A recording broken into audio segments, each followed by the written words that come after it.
On a crowded morning at hospital, a grandmother waited patiently to pay for her grandson's medicine, clutching cash in her hand. But that peace shattered when the cashier glimpsed the money, her expression hardening. Minutes later, police stormed in, tearing through her belongings and dragging her down the hallway as if she were a criminal. What they didn't know was that she had already placed a silent call to her son.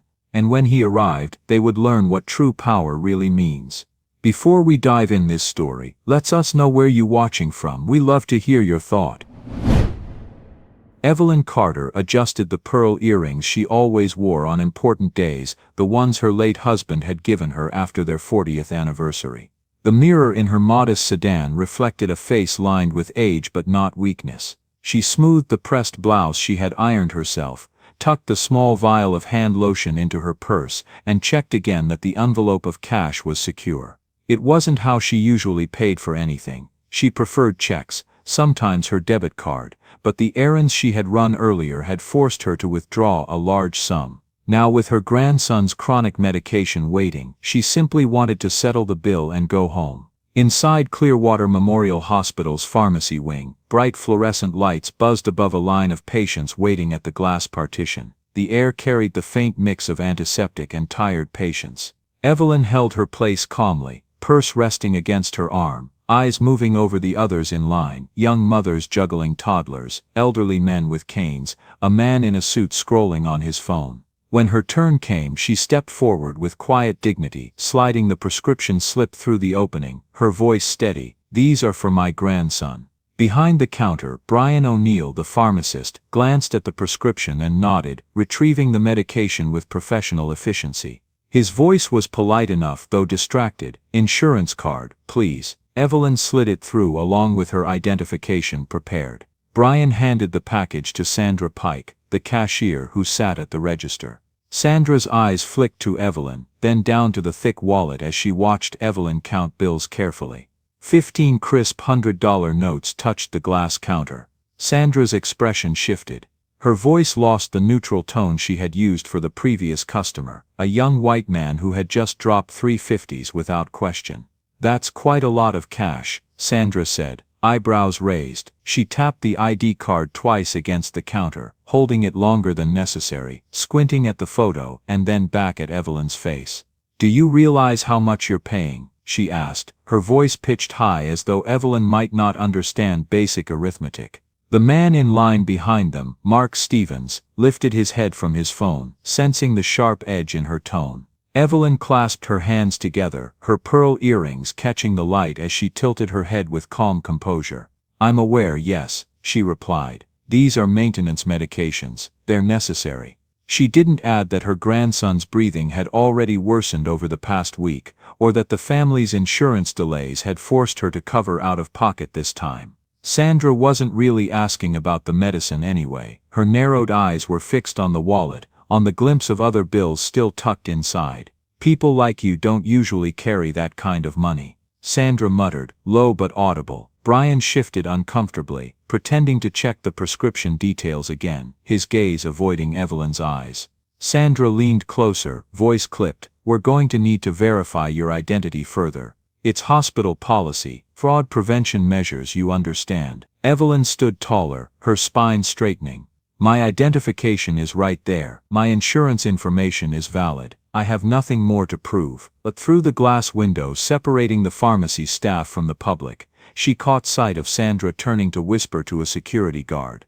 The guard's eyes lifted immediately to Evelyn, then flicked to his phone. Mark Stevens frowned, looking between the cashier and the elderly woman. He had watched Sandra ring up the previous patient with a smile, no questions asked, despite the man also paying in cash. Now with Evelyn, the air had shifted, subtle but unmistakable. The line behind them grew tense, quiet. Evelyn's fingers brushed the edge of her purse, steady but firm. She knew what was happening. She had known the moment Sandra's voice changed. The money wasn't the issue, it was who she was, and what they thought she couldn't possibly have. The sliding doors at the end of the hallway hissed open, and 2 uniformed officers strode inside, boots heavy on the polished tile. Officer Brooks, square-jawed, broad-shouldered, with mirrored sunglasses still perched on his head, scanned the pharmacy waiting area as if expecting a criminal fugitive. Behind him, Officer Vega followed, leaner, younger, carrying himself with a swagger that dared anyone to question his authority. The line of patients instinctively shifted aside, some lowering their gazes, others reaching for phones, the air thick with a silent unease. Sandra Pike raised her hand and pointed, not at a thief, not at a violent man, but at a 72-year-old grandmother in a pressed blouse and pearl earrings. "That's her," Sandra said, her voice sharp, eager, almost relieved now that the uniforms had arrived. "She's the one trying to pay with suspicious cash." The words floated across the counter like a gavel strike. Brooks adjusted his belt, hand brushing the holster at his side, and marched toward Evelyn Carter. Vega followed, eyes flicking to the purse at Evelyn's arm, lingering like a predator tracking prey. Evelyn did not flinch. She stood with quiet dignity, prescription bag still clutched in her hand, her back straight though her heart hammered hard in her chest. She had seen this look before, years ago, in smaller cruelties and sharper humiliations, but never this public, never this brazen. "Ma'am, step outside with us," Brooks ordered, his tone flat, carrying the weight of assumed compliance. Evelyn lifted her chin. "I've done nothing wrong," she said, her voice measured, neither trembling nor raised. "I am a customer paying for my grandson's medication, that is all." Vega smirked, exchanging a glance with Sandra. "We can do this easy, or we can make a scene, your choice." The line behind her grew silent, the buzz of fluorescent lights filling the void where voices should have risen. It was Mark Stevens who broke that silence. He was a man in his 40s with thinning blonde hair and a plaid shirt tucked neatly into worn jeans. He stepped forward from his place in line, palms open, voice steady. "Excuse me, officers," he said, his tone respectful but firm. "I watched this woman present valid ID, valid insurance. She's a patient here. She's done nothing wrong." His words landed like pebbles thrown into a pond, ripples of discomfort spreading through the crowd. Some heads lifted, surprised that anyone dared speak. Evelyn turned her eyes briefly toward him, gratitude flashing, but she did not speak. Brooks turned slowly, the weight of his authority pressed into his stare. "Sir, step back," he said. "This is official police business." Mark held his ground.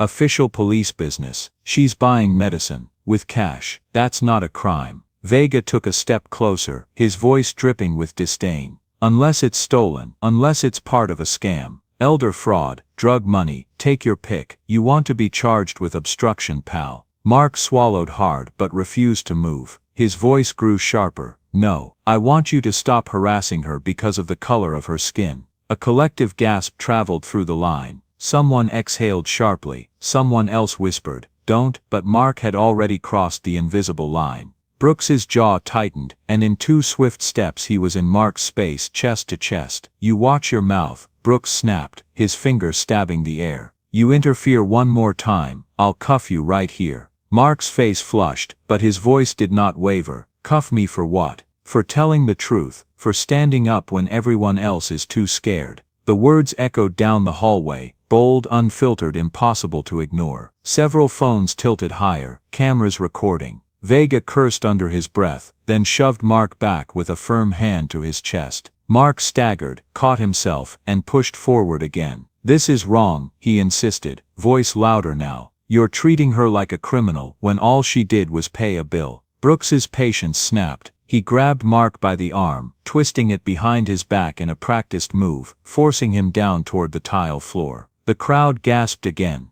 A mother shielded her child's eyes. Someone muttered, "Jesus Christ." Evelyn stood frozen, heart clenching as she watched the man who dared to defend her pressed against the counter, his cheek near the cold surface, his breath ragged. She wanted to reach for him, to say something, but she knew too well that any sudden move, any raised voice, could turn their suspicion fully on her. Vega barked, "Sir, you are under arrest for obstruction. Do you understand?" Mark groaned, his voice muffled against the counter. "I understand you're making a mistake." His words were brave, but his eyes betrayed fear. Fear not for himself, but for the truth suffocating in the sterile air of that pharmacy wing. Brooks yanked Mark upright, shoving him toward the exit doors. Vega followed, hand on his radio, muttering into it, his eyes still scanning Evelyn as though daring her to twitch. The crowd parted quickly, creating a path. Mark's voice carried one last time as he was forced out. "This isn't right. Everyone here knows it isn't right." His words bounced off the walls, hollow echoes in a place meant for he. The doors hissed shut behind him, and the silence that remained was deafening. Sandra exhaled a satisfied sigh, as though justice had been served. "Now," she said to the officers, her tone dripping with vindication, "can we handle the matter of the suspicious cash?" Vega smirked, stepping closer to Evelyn. Brooks straightened his uniform, eyes cold, ready to continue. Evelyn inhaled slowly, steadying herself. She could still feel Mark's defiance hanging in the air like smoke after a fire. She knew they had crushed his protest to send a message. No one, not even a white man with the privilege of standing, could challenge them without consequence. And yet, she also knew something they did not. Her hand had brushed against the lining of her purse, the smooth curve of the device her son had insisted she carry. In the chaos of Mark's arrest, her thumb had pressed the hidden button. Somewhere far away, a line had opened. Somewhere far away, Aaron Carter would already be listening.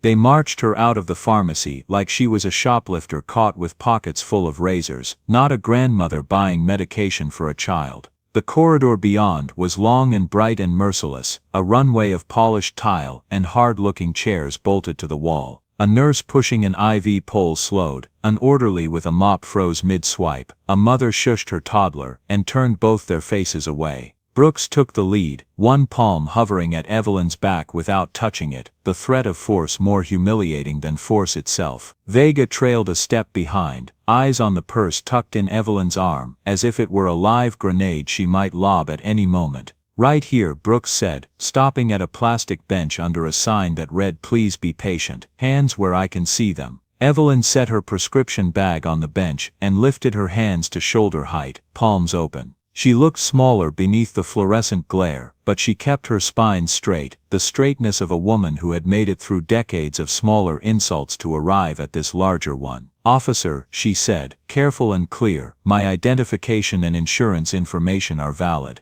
If you call the number on that card, they'll confirm everything." Vega snorted, a sound like a door slamming. "Lady, the only thing that needs confirming is where you got a purse stuffed like a mattress." Sandra hovered just behind the officers, arms folded, chin lifted, a spectator granted front row seats to the spectacle she'd set in motion. "I told you," she said, pitching her voice to carry down the hall, "the cash was unusual. You don't see that kind of money from patients like her." The phrasing hung in the air, deliberate, coded, poisonous. A man in scrubs looked up from a chart, and then quickly looked down again. Evelyn felt the heat in her face and forced it back, the way you force down a cough in church because you will not be that kind of interruption. "Purse," Brooks said, opening his hand. "Now." Evelyn hesitated, just long enough for the pause to mean something, long enough to reclaim an inch of dignity no matter how small. Then she handed the purse over. Vega grabbed it like a trophy and stepped to the hood of a nearby crash cart, clicking his tongue. "Let's see what Grandma's got."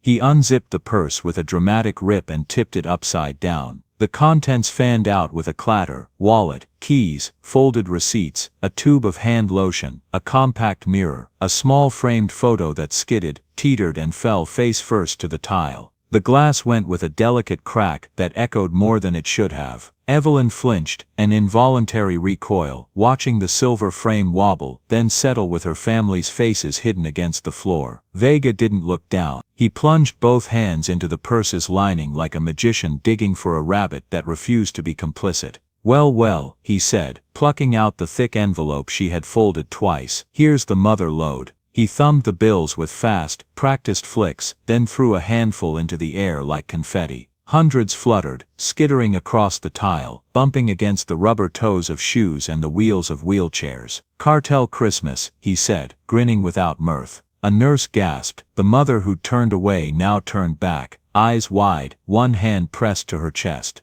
Another patient stooped, reflexively reaching to gather the bills, then froze at Vega's barked warning. "Hands off, evidence." Brooks stepped in close to Evelyn, so close his breath touched her cheek. "Where'd you get it?" His voice had the sandpaper rasp of a man who preferred intimidation to conversation. "Be straight with me. You sell something you shouldn't. Someone give you this to move it for them. Tell me now, and I'll talk to the DA. Maybe keep this simple." Evelyn held his stare. "I withdrew it from my bank this morning to pay medical bills. That's what it's for. That's what I'm doing." Brooks's jaw flexed. "Yeah, and I'm the Pope." Your story's got holes big enough to drive an ambulance through. Sandra laughed once, a short bark she tried to hide behind a cough. Vega crouched, gathering the fallen cash slowly, theatrically, holding each bill up to the light, as if it might confess its sins. Old school, he muttered. Whole world's digital and grandma rolls like a duffel bag. He let out a low whistle. You run inside hustle, granny.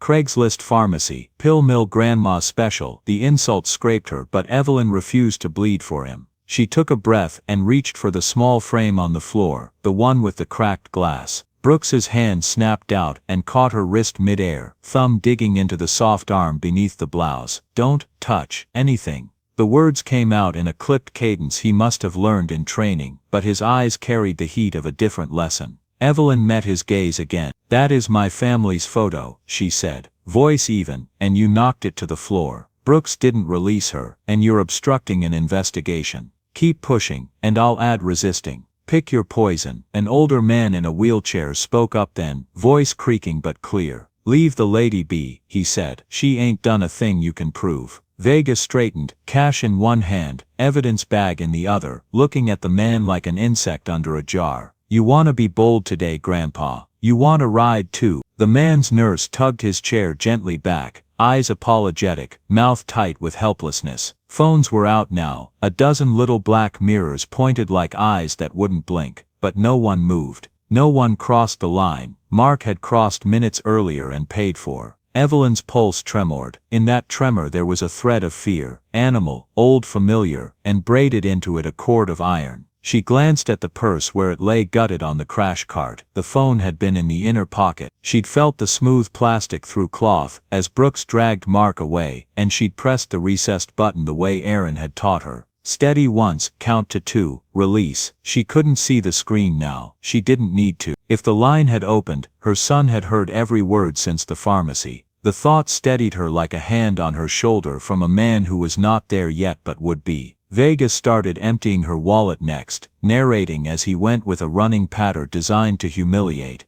Driver's license, expired in. Nope, valid, that's new. Medicare card, Social Security, real old school, coupons for toothpaste. Look at that, we got a whole CVS in here. What else you hiding, Grandma? He flicked through her credit cards with mock admiration. Premium plastic, that you? Or you find these? He held up her passport then, flipping it open without care, comparing the photo to her face with an exaggerated squint. I dunno, Brooks, he said, loud enough to carry. You think this is her? Photo looks like it has better days. Sandra stepped close enough for Evelyn to see the small chip in her front tooth. If this were legit, Sandra said, why not just pay with a card like everyone else? Cash like that, it's suspicious. We have to protect the facility from fraud. Evelyn turned her head, letting the pearls at her ears swing like metronomes. You didn't ask that of the young man who paid in cash before me. Sandra blinked, a quick, guilty splice of motion, then recovered. His situation was different.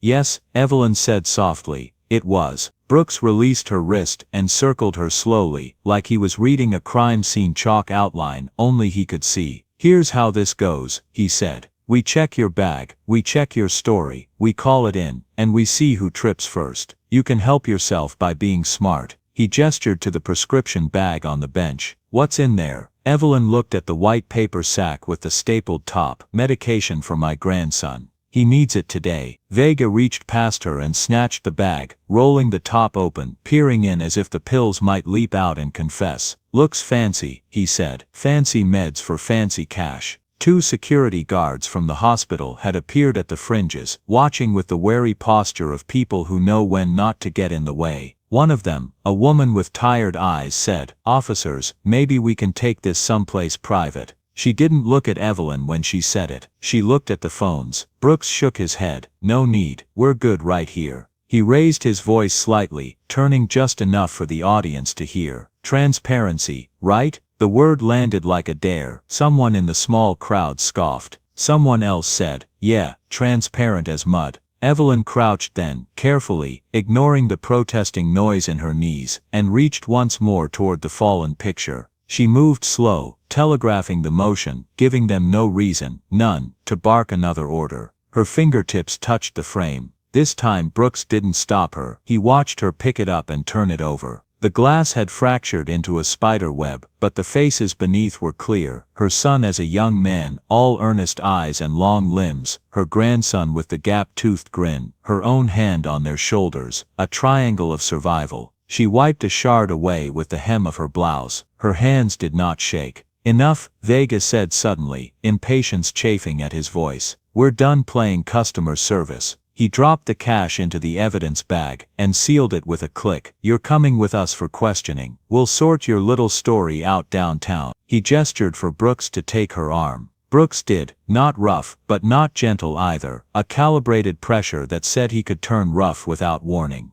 Evelyn straightened, tucking the cracked frame under her other arm, the pearls cool against her neck like small anchors. "I will go," she said, "and I will ask for my attorney." Vega chuckled, low. "You got an attorney on speed dial, Grandma. That cute." The door at the end of the corridor slid open again and closed, a quiet punctuation. The orderly with the mop resumed his figure-8 loops around the scuffs of shoe rubber and the embarrassments of other people. The nurse with the IV pole rolled past slowly, her eyes lingering on Evelyn with apology that weighed nothing because it did nothing. Sandra shifted her weight and folded her arms tighter, as if a draft had found its way through the hospital's climate control to chill her. The security guard with the tired eyes looked away. Brooks tugged gently to guide Evelyn forward. She resisted with the most polite kind of resistance, the kind that says, "I will move when I choose." "Before we go," she said, turning just enough to let her voice carry to Sandra, "I would like the receipt for the payment you refused to process." Sandra laughed again, brittle. "Receipt for what? You didn't complete a transaction."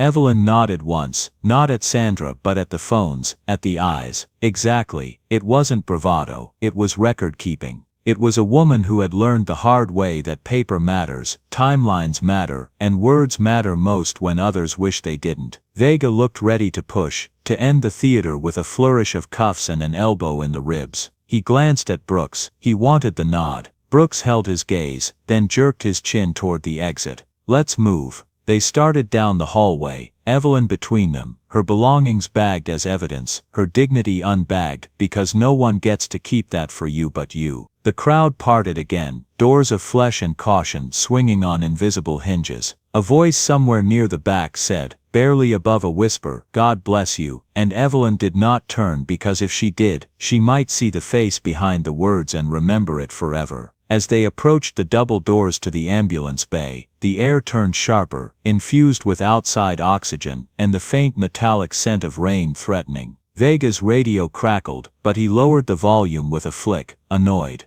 Brooks pushed the door plate with his shoulder, and a gust licked at the edges of the evidence bag, making the money inside flutter like trapped wings. Evelyn glanced once at the small dark rectangle of her phone through the cloudy plastic. She could not tell whether the screen glowed, she could not hear the line beneath the other noise, but she knew the device did what it was built to do because her son was the kind of man who did what he said he would do. Behind them, in the doorway to the pharmacy, Brian O'Neill stood half-shadowed, his white coat a flag he didn't raise. He looked at Sandra, then at the officers, then at Evelyn's back. His mouth opened and closed, the words not finding air. He reached for the counter, found the edge with his fingers, gripped it as if he could hold the room steady by strength alone. When he finally moved, it was to step to the side and whisper to the pharmacy manager, voice low, "She's been a patient here for years. Premium plan, on time." Every time, the manager's face blanched. "Why wasn't I told?" Brian didn't answer. There was no answer that wasn't an indictment. Outside, the sky had gone the color of old tin. Sirens wailed 2 streets over, too far to be theirs, close enough to soundtrack the moment. Vega steered Evelyn toward the patrol car with a hand at her elbow that pretended to be polite. Brooks opened the rear door, ducked to check the seat, then straightened, expression settling into a mask of procedure. "Careful with your head," he said, almost kindly, the way a landlord says, "Watch the step after raising the rent." Evelyn paused on the threshold and swept the hallway one last time. She let her eyes meet the eyes meeting hers, a catalog, a ledger, an accounting. Then she stepped in. The door shut with the hollow thud of institutional machinery closing over individual lives. Inside, the air smelled of vinyl and old coffee. She placed the cracked photo frame in her lap, aligning the broken lines like stitches. She breathed in. She breathed out. Somewhere, miles away, a phone on a different desk would be ringing for someone who never waited long to answer. Vega slid behind the wheel. Brooks radioed something clipped and routine that did not mention dignity, and the patrol car's lights pulsed red against the stainless steel of the hospital's doors. They pulled from the curb with a squeal that turned heads inside the glass. For a beat, for 3 heartbeats, the world held its breath the way it does between lightning and thunder. Evelyn looked down at the little face in the photo, her grandson, gap-toothed and smiling, alive in stillness. "I'm here," she said, not to the officers, not to the crowd, not even to the boy in the picture. She said it to the line she trusted, the one she could not see but could feel, thin and strong and unbreakable. And then the car turned toward the station, and the hospital's sliding doors shut again, ready to open for the next person in need, ready to forget what it had just seen. The patrol car idled in the ambulance bay, its lights stroking the hospital walls with red and blue flashes that drew more eyes than the officers wanted. Brooks shifted his weight uneasily, one hand resting on the roof of the vehicle, the other tapping against the side, like a drummer out of rhythm. Vega sat behind the wheel, tapping the steering column with impatient fingers. Evelyn remained in the back seat, the evidence bag of her belongings clutched against her knees, her posture regal, even as the cracked photo frame dug into her thigh. The squeak of new boots on tile announced another arrival. Officer Hale, taller, heavier, with the hard look of a man who had spent his career never being told no, stepped through the sliding doors. His badge glinted under the gray sky, and his radio was already in his hand.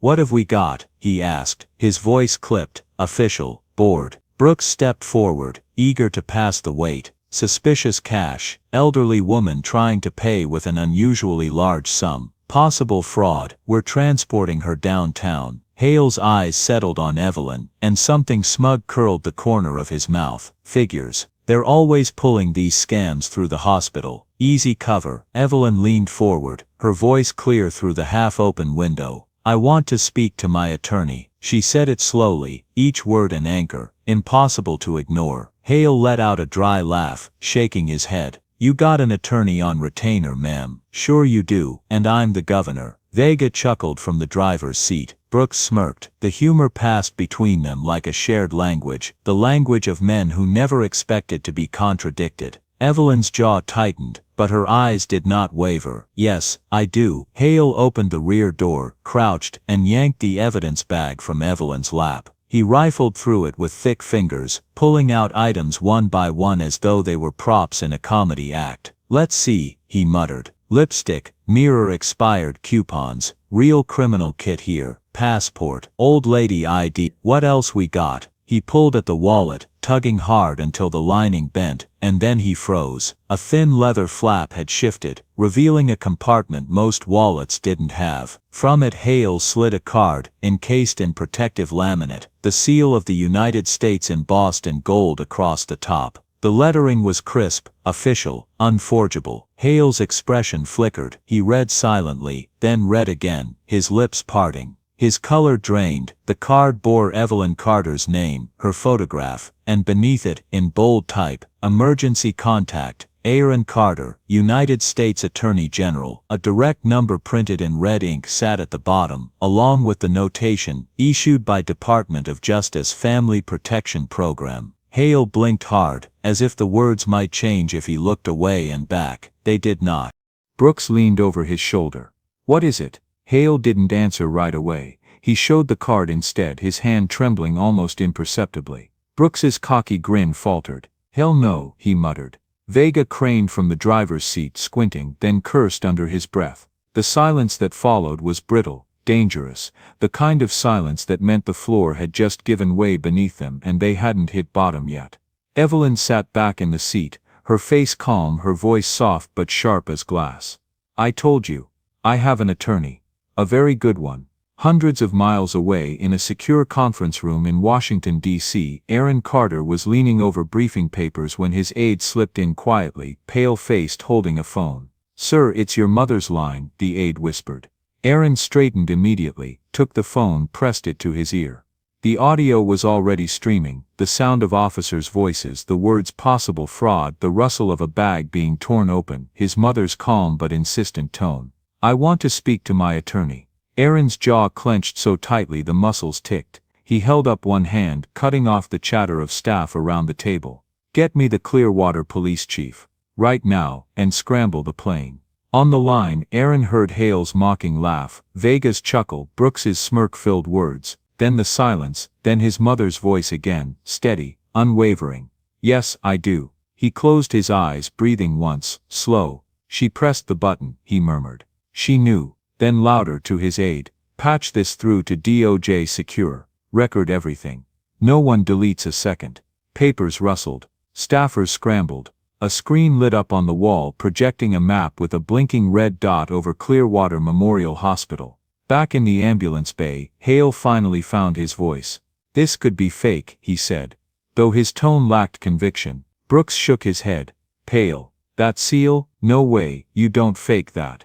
That's federal level. That's, Jesus Christ." Vega shifted uncomfortably in his seat, his bravado leaking out like air from a punctured tire. He muttered, "Everyone's got a son, right? But the Attorney General." His words trailed off into nothing. Evelyn tilted her head, eyes blazing now with something beyond patience. "I told you to call. You didn't listen." Sandra Pike had drifted outside, arms crossed, watching the unraveling with unease creeping into her features. She saw the card in Hale's hand, saw the officer's sudden stiffness and frowned. "What is it?" she asked, her voice rising. Brooks snapped, "Shut up." The command landed harsh, startling even her. For the first time since she'd waved the officers down, Sandra stepped back, her confidence fraying.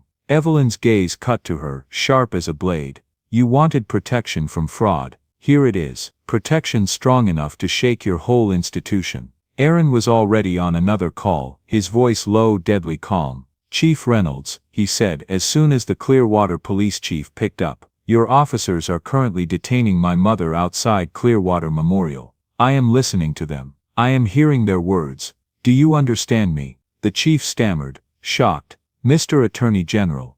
Aaron cut him off. "Save it. I expect her released immediately. I expect their badges on my desk by end of day. And Chief, I'm on my way." He hung up without waiting for an answer. Back at the car, Brooks moved a step away, rubbing the back of his neck. "What do we do?" he muttered. Hale still held the card like it burned. "We call it in," he said finally. "We have to." Vega cursed again, under his breath, eyes darting toward the crowd that had begun to thicken near the bay doors. More phones were out, more whispers circulating. The story was already leaving the hospital, spilling into the world outside. Evelyn knew it. She sat straighter, her pearls gleaming in the harsh light, her cracked photo balanced on her lap like a shield. Brooks raised his radio, his voice stripped of arrogance now, replaced by something close to panic. "Dispatch, we need verification on an ID card, possible federal." His words were shaky, foreign to the ears that had only heard him bark commands minutes before. Sandra's face paled.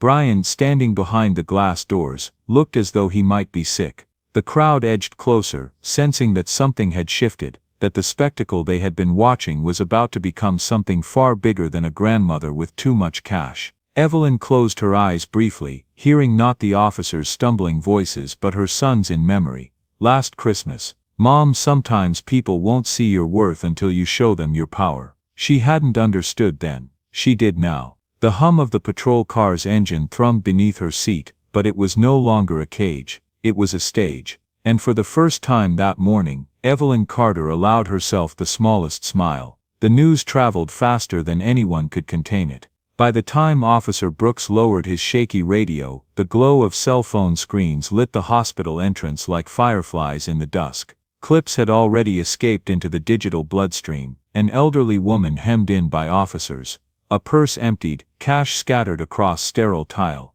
Captions spread like sparks, #healthcare, while black, and people watching on their devices a block away were rushing toward the hospital, phones raised high. Inside the glass doors, Brian O'Neill stood frozen behind the counter, his white coat suddenly heavy as lead. He had seen Evelyn come in before, polite and patient, never anything but courteous. He knew her history, the years of records showing on-time co-pays, insurance updates filed neatly. His stomach churned with guilt for not speaking sooner, for letting Sandra drive the moment unchecked. Now his throat burned with the words he couldn't swallow anymore. The pharmacy manager appeared beside him, confusion etched on her face. "What is going on out there?" she demanded. Brian swallowed, voice low but firm. "She's been a patient here for years. Premium insurance plan. Never a single irregularity." The manager's color drained.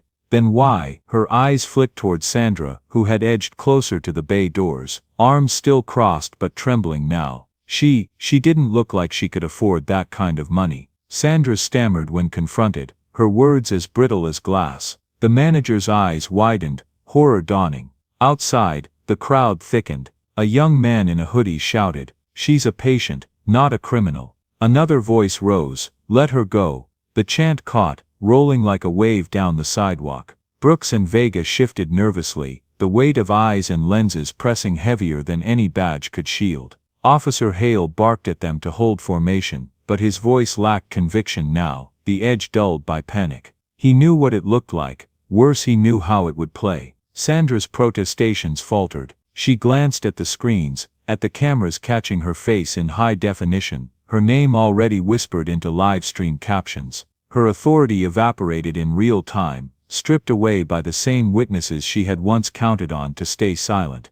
Evelyn watched her with steady eyes, pearls glowing in the gray light. She said nothing, because silence now was more powerful than speech. Brooks finally leaned toward Hale, voice tight. "We can't keep her here. This is turning bad." Hale snapped back. "You think?" Vega added a muttered curse, his eyes darting toward the parking lot where news vans were already sliding into spaces, satellite dishes unfurling like hungry wings. "Jesus, they're here already," he said. "This is gonna blow up." Evelyn's gaze shifted deliberately toward the crowd, then back to the officers. Her meaning was clear. Too late for apologies, too late for control, and then the sliding doors parted again. Mark Stevens, rumpled but unbowed, reappeared, having been released after a short detour through the station. His plaid shirt was wrinkled, his cheek bore the faint flush of rough handling, but his voice rang steady as he addressed the cameras. "I tried to tell them," he said, loud enough for all to hear. "She showed valid ID, she showed insurance, she's a patient here.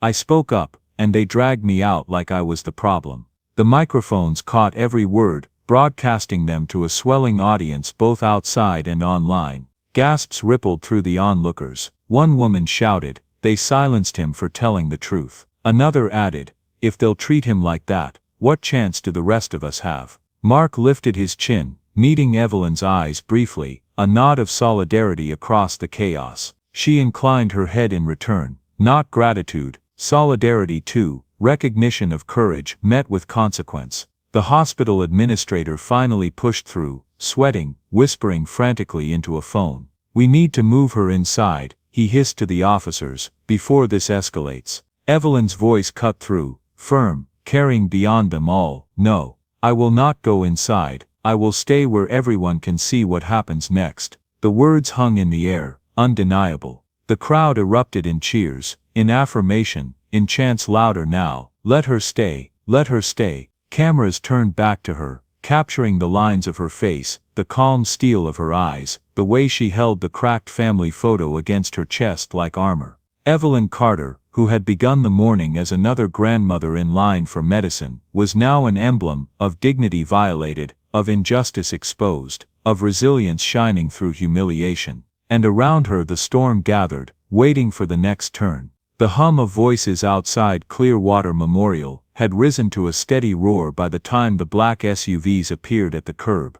They came without sirens, just the sleek menace of tinted windows and antenna bristling from the roof. Doors opened in perfect sequence. Men and women in dark suits stepped out, earpieces glinting, scanning the crowd with quick, sharp eyes. The murmurs rippled outward like shock waves. "DOJ, federal, they're here." At the center of the formation, Attorney General Aaron Carter emerged, his stride unhurried but unstoppable. The weight of his presence cut through the chaos like a blade. He wore no overcoat, despite the damp air, just a dark suit and tie, the uniform of authority. Reporters shouted questions that went unanswered. His gaze was fixed forward, through the glass doors, onto the scene beyond. His mother seated on a plastic bench in the ambulance bay, holding a cracked photo frame in her lap, flanked by 3 officers, whose faces were already losing color. Inside, Brooks straightened reflexively, as if posture alone could erase humiliation. Vega muttered something under his breath, and looked away. Hale tightened his jaw, but his hand trembled slightly at his side. Sandra Pike froze where she stood, arms wrapped around herself, eyes darting for an exit. None came. Aaron entered the hospital like he owned it. In a sense, in that moment, he did. The security detail fanned out, establishing a perimeter with calm efficiency. A portable command post unfolded almost instantly in the corner. Laptops opening, cables unspooled, printers humming. The crowd outside, pressed closer to the glass, faces hungry for a glimpse of history pivoting before their eyes. Aaron reached his mother first. He crouched briefly, a gesture private, despite the hundreds of watching eyes. "Mom," he said softly. "Are you all right?" Evelyn looked into his face, lined with concern, but carved from iron. "I'm fine," she replied, voice steady, "but others may not be so fortunate." The briefest smile touched Aaron's lips, not of comfort, but of respect. He rose, turned, and faced the officers. "Names," he said, his voice flat, cutting. "Now." Brooks swallowed hard. "Officer Brooks, sir." His words faltered, the sir, tasting foreign, unwilling but automatic. Vega followed. "Officer Vega." Hale's voice came last, gruff but quieter than usual. "Hale." Aaron nodded once to his staffer, who was already writing. "Badge numbers," he said. "All of them. Full statements before the day is out." The staffer moved forward, collecting details like a bailiff collecting evidence. The officers complied, hands stiff, faces burning under the weight of federal scrutiny. Sandra shifted again, her voice cracking.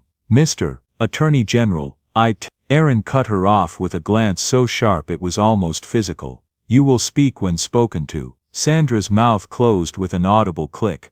Turning to his aides, Aaron said, "Pull the hospital's footage from the last 4 hours. Interview every staff member on duty. Secure those phones from the crowd. Copies of every recording. Nothing gets lost, nothing gets deleted." The aides moved quickly, efficient as gears in a well-oiled machine. The hospital's regional director, a man in an ill-fitting suit, who had rushed from a nearby office, stumbled forward, sweat beading at his temple. "Attorney General Carter," he began, voice falsely hearty, "this has all been a terrible misunderstanding. We were just about to." Aaron's gaze sliced him in half mid-sentence. "A misunderstanding," he said. "My mother was publicly humiliated, her lawful property seized, her identity questioned despite valid documentation, and your staff summoned police who escalated without cause. That is not a misunderstanding, that is systemic bias." The regional director faltered, words sputtering. Behind him Brian O'Neill raised his voice for the first time, shaky but honest. "She's been a patient here for years," he said.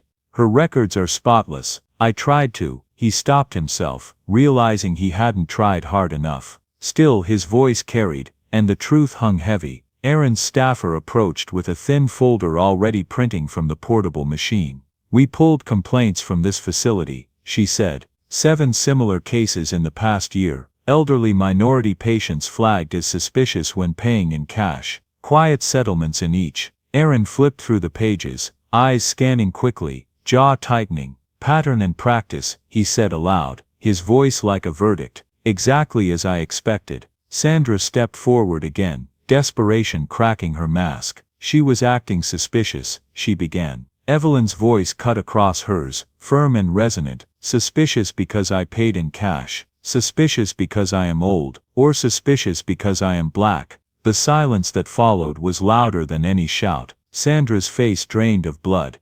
The doors opened once more, and Harrison Ellison, CEO of Clearwater Health Systems, swept in with 2 aides carrying briefcases. He wore a tailored suit, the kind designed to command rooms. But this room had already chosen its commander. He extended a hand toward Aaron, words ready. "Attorney General Carter, let me assure you." Aaron did not take the hand. His voice was cold, deliberate. "Save your assurances. What I need is accountability. Ellison's practiced smile wavered. This was an isolated incident. No, Aaron cut in, slamming the folder shut. This was the 8th incident. That makes it a pattern. And when patterns are ignored, they become policy. Your policy. Ellison's aides shifted uncomfortably, their briefcases suddenly looking like shields rather than tools. Aaron turned to the cameras that had found their way past security, to the microphones craning forward. His words were for them now. This is not about one woman. This is about every patient who has been treated as less than because of how they look, how they pay, or where they come from. We will not allow healthcare institutions to discriminate under the guise of fraud prevention. His voice carried, measured but fierce, echoing against the sterile walls. Sandra was escorted out by federal staff, her protests lost in the swell of noise. Brooks, Vega, and Hale were gathered together, flanked by 2 DOJ investigators, who guided them away for statements, their swagger drained, replaced with the stiff walk of men who knew the floor had fallen out beneath them. Brian remained at the counter, pale but resolute, watching as the machinery of justice unfolded around him. Evelyn stayed seated, her cracked photos still pressed against her chest. She had no need to stand. The world was already standing for her now. She caught Mark Stevens's eyes through the glass door. He nodded once, still bruised but unbowed. She nodded back, a shared recognition. Resistance carried a price, but silence carried a greater one. Aaron turned once more to his team. Expand the scope. This facility is not alone. We'll review every complaint, every settlement, every NDA signed under duress. If one hospital is guilty, we'll find the others. His aide scribbled furiously, nodding. Reporters shouted questions, about lawsuits, about indictments, about politics. Aaron ignored them all, his attention back on his mother. This ends here, he said softly, only for her. Evelyn met his gaze, her eyes bright with pride, with sorrow, with the kind of strength born of endurance. No, she said. This begins here. The footage from Clearwater Memorial spread like wildfire, leaping from phone screens to national networks in the span of hours. Morning anchors clutched their mugs and replayed the clip of Evelyn Carter, pearls at her ears, clutching a cracked photo as officers surrounded her. Cable crawls screamed Attorney General's mother detained at hospital. Commentators filled the airwaves with words like profiling, fraud prevention cover, and systemic bias. The hashtag #healthcare, while black trended for 3 straight days. In Washington, DOJ press conferences grew crowded, cameras stacked like bricks. Aaron Carter stood at the podium, his tie perfectly knotted, his face impassive, except for the steel in his eyes. What happened to my mother is not unique, he said, pausing as flashes lit the room. It is part of a pattern that will not be tolerated. The words fell heavy, less a statement than a sentence. Reporters fired questions, about indictments, reforms, his personal involvement, but Aaron gave them nothing beyond resolve. We are investigating not only Clearwater Memorial, he continued, but healthcare facilities nationwide. No institution is above accountability. The hospital itself became a fortress under siege. Protesters lined the sidewalks with handmade signs, equal care for all. Patients are not suspects. News vans squatted at every corner. The staff moved like ghosts under the scrutiny. Sandra Pike never returned to the front counter. She was placed on administrative leave, escorted out by HR. Brian O'Neill, the pharmacist, testified openly to DOJ investigators. His words cracked open a vault of secrets, whispered policies, profiles for suspicious patients, pressure from higher-ups to flag non-typical cash transactions. His voice trembled, but it carried truth, and truth carried weight. Officer Brooks and Officer Vega found themselves suspended within 24 hours. Their body cam footage was mysteriously corrupted, files lost during upload. DOJ analysts shook their heads grimly, another coincidence too convenient to believe. Hale, the senior officer, tried to claim procedural necessity, but his own past complaints surfaced. Use of force citations, racial profiling allegations, swept quietly under the rug. The Civil Rights Commission took notice, subpoenas followed. When the Senate Health Committee convened, the marble chamber swelled with anticipation. Cameras were allowed in, and the nation watched as Harrison Ellison, CEO of Clearwater Health Systems, took the witness table. His tailored suit couldn't hide the sheen of sweat on his brow. Senator Claudia Morales, chairwoman of the committee, wasted no time. She held up a memo, projected on screens behind her. "Mr. Ellison, can you explain this internal document? It refers to demographic risk factors in transaction review. Who wrote it? Who approved it?" Ellison stammered. "Those were misinterpretations. Isolated instances of overzealous employees." Morales's eyes hardened. "Isolated? Your network settled over 24 complaints in the last year alone." Settled, silenced, swept aside. Her gavel cracked once against the wood. "That stops now." The market punished Clearwater Health Systems before the hearing even ended. Stock value plunged 18% in a single day. Shareholders demanded emergency meetings. Analysts predicted further collapse if DOJ pressed criminal charges. Institutional investors, the kind that cared only about numbers, never about names, began divesting, their statements carefully worded, but their actions loud. "Discrimination isn't just wrong," one op-ed declared, "it's expensive." The police department fared no better. The Civil Rights Commission grilled Police Commissioner Reynolds under bright lights and live cameras. Charts displayed patterns of delayed response in minority neighborhoods, contrasted with immediate tactical deployments in wealthier areas. Reynolds squirmed, tugging at his collar.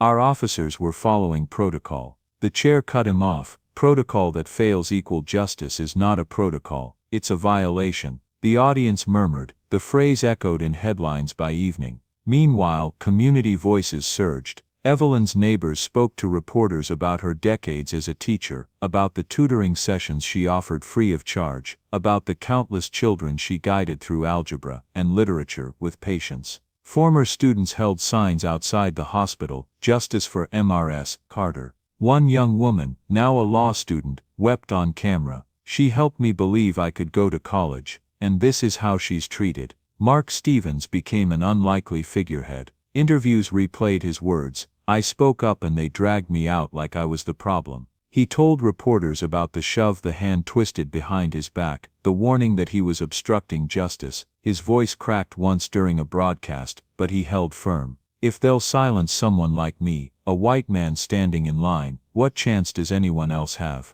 The clip ricocheted across platforms, amplifying the message bias so blatant it devoured even its own witnesses. The Carter Foundation seized momentum, launching a hotline for patients facing discrimination in healthcare. Within days, calls flooded in stories of insurance delays suspiciously targeted, patients doubted for their ability to pay, prescriptions denied without explanation. Evelyn listened to some of the messages herself, each voice layering onto the weight she carried. One elderly man whispered, "They told me cash wasn't acceptable, but my card had been hacked. I had no choice." Another, a young mother, said, "They assumed my Medicaid card was fake. They embarrassed me in front of everyone." Evelyn closed her eyes, hearing herself in them. At DOJ headquarters, Aaron's team compiled these complaints, patterns emerging across states, across institutions. He paced war rooms thick with maps and data points. "We're not just prosecuting individuals," he told his staff, "we're dismantling a system.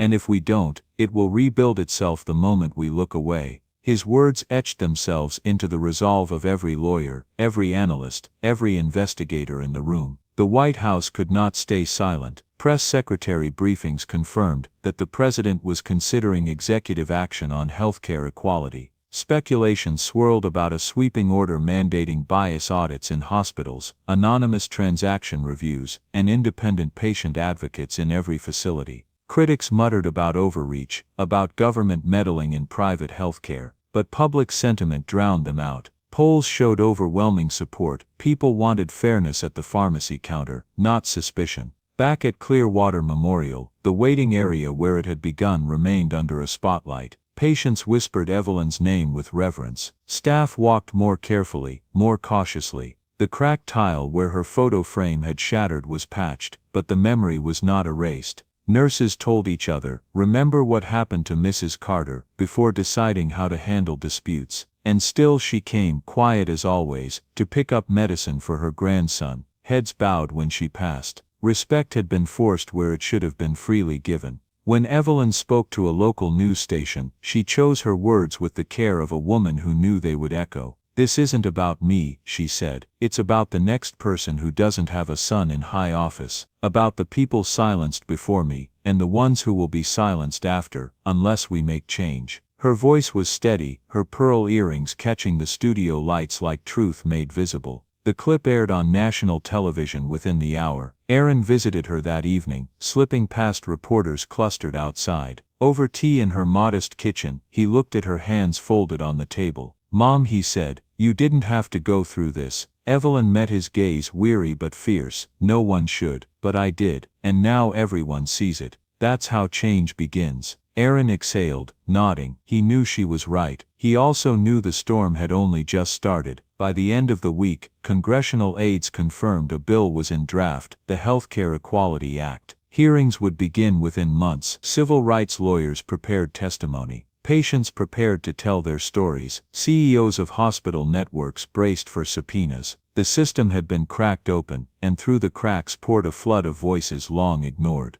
And Evelyn Carter, the woman who had once simply stood in line to buy medicine for her grandson, sat quietly in her living room as the evening news called her the face of a movement. She shook her head softly at the phrase, thinking of all the unseen faces who would never make it onto a screen. But she also thought of the photo frame, its glass shattered but the smiles beneath intact. She thought of dignity not lost, but demanded, and she whispered to the boy in the picture, though he could not hear, "Your world will be different, it has to be." 1 year later, Clearwater Memorial did not look the same. The ambulance bay gleamed with fresh paint, the tiled floor of the pharmacy had been redone, and the waiting area was redesigned with private cubicles so no patient had to face humiliation in public again. A sign above the registration desk declared in bold letters, "Dignity is a right, not a privilege." It was more than a slogan, it was law now. Congress had passed the Healthcare Equality Act 6 months earlier. The legislation mandated quarterly bias audits, anonymous transaction reviews, and independent patient advocacy offices in every hospital. For the first time, patients had direct recourse against discriminatory treatment without fear of retaliation.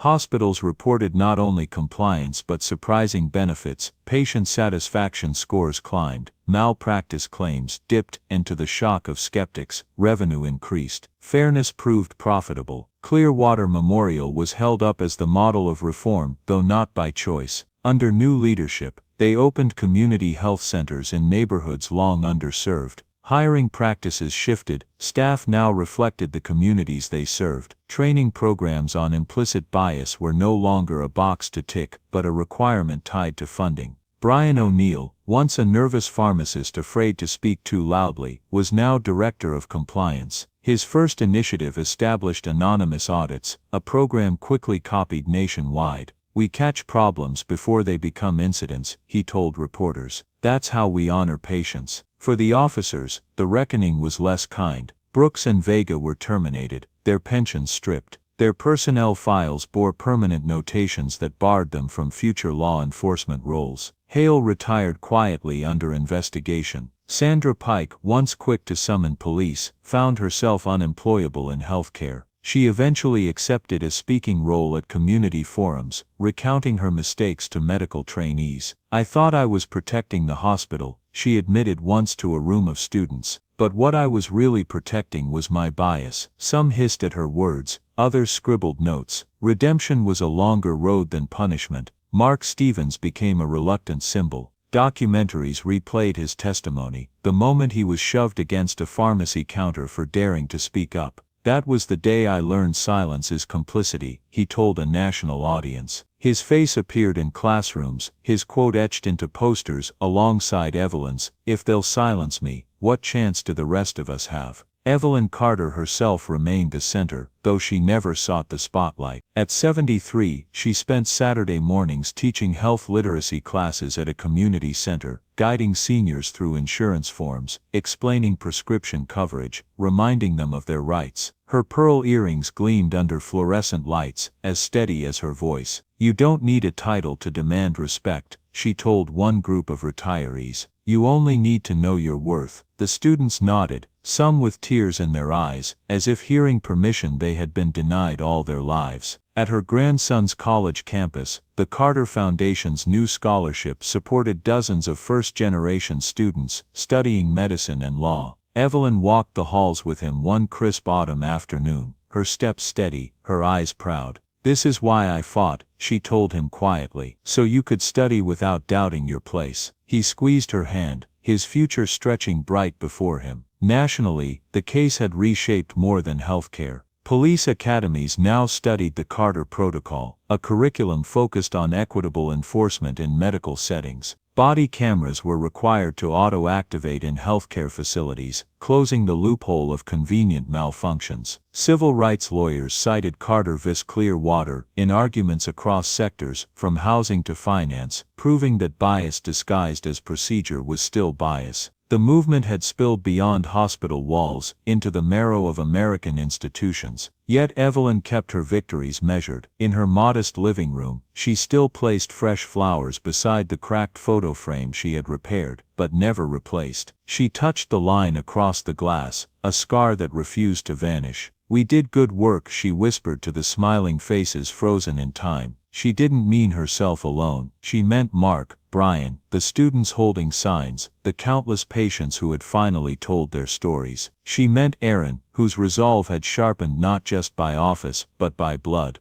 The evening news no longer called her the face of a movement. Instead, anchors spoke of the Carter reforms, shorthand for dignity made law. Corporate boards adjusted policies to avoid becoming the next Clearwater. Hospitals competed to outdo each other with inclusivity initiatives. Cynics called it branding. Evelyn called it progress. On a bright spring morning, she returned to Clearwater Memorial with her grandson. They entered the pharmacy wing together, where a brass plaque now hung on the wall, in honor of Evelyn Carter, who taught us that dignity is non-negotiable. Beneath it, smaller letters read, "Every patient, every time." Evelyn traced the inscription with her fingertip, then turned to her grandson. "Not revenge," she said softly. "Reform." He smiled, repeating the words back to her like a vow. Outside, the community garden planted where her humiliation once unfolded bloomed with tulips and daffodils. Children played between the rows, their laughter carrying across the parking lot.